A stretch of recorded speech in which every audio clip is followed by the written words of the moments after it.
Olá a todos. Eu vou estar fazendo a correção dessas atividades que nós deixamos na última aula, tá? Bom, vocês reparem que a fórmula para transformação de escala termométrica, tem dois sinais de igual. Então, isso significa que a gente não vai usar a fórmula toda, a gente vai usar parte da fórmula.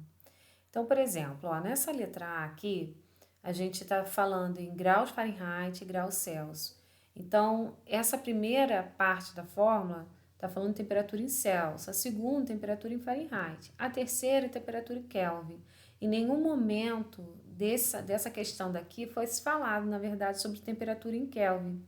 Então, a gente só vai ficar com essas duas primeiras partes aqui da fórmula. Então, foi o que eu coloquei. Então, essa vai ser a nossa fórmula. Beleza.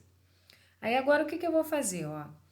Ele já está mencionando a temperatura em Fahrenheit. Então, aonde tem TF, eu vou substituir por 41. O restante, eu estou repetindo. O que eu posso fazer aqui? Eu vou pelo mais óbvio, né? Mais prático. Eu estou vendo que tem dois números que estão diminuindo aqui. Então, eu vou logo fazer essa diminuição, tá? Então, 41 menos 32, 9. Eu poderia multiplicar cruzado, assim como eu também poderia logo dividir esse 9 dividido por 9. E aí, eu vou encontrar aqui 1. E aí, eu passo esse 5 para o outro lado, ele está dividindo, ele vai passar multiplicando. Então, a resposta final aqui, 5 graus Celsius. Na letra B, a gente colocou aqui que toda vez que a gente estiver falando de Kelvin, de Celsius, a gente pode estar usando essa fórmula aqui simplificada. Por quê? Porque o denominador, tá vendo, entre os dois, são iguais. Então, eu posso cortar e ficar apenas com essa parte aqui de cima. Então, essa é a fórmula. Vocês poderiam estar trabalhando com esse 5 aqui embaixo normalmente, mas vai dar mais trabalho.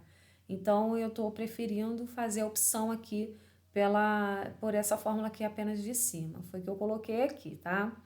Então, o exercício está colocando aqui 300 Kelvin. Então, aonde tem temperatura em Kelvin, eu vou estar substituindo por 300. Reparem que Kelvin não tem grau Kelvin, assim como os demais. Bom, então coloquei aqui 300. Aí nós ficamos com 300 menos 273. Então, achamos aqui como resultado final 7 graus Celsius.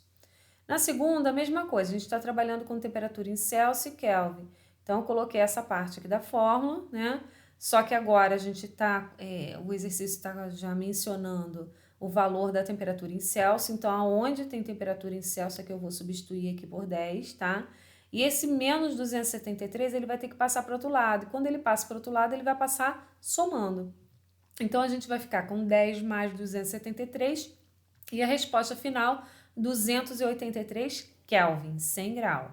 Vamos lá. Na letra D, está dizendo assim, 41 graus Fahrenheit para Kelvin. Então, eu vou voltar lá na fórmula e eu estou vendo que ele está trabalhando com Kelvin e com Fahrenheit. Ele não mencionou nada aqui de Celsius. Então, eu estou esquecendo essa primeira parte da fórmula.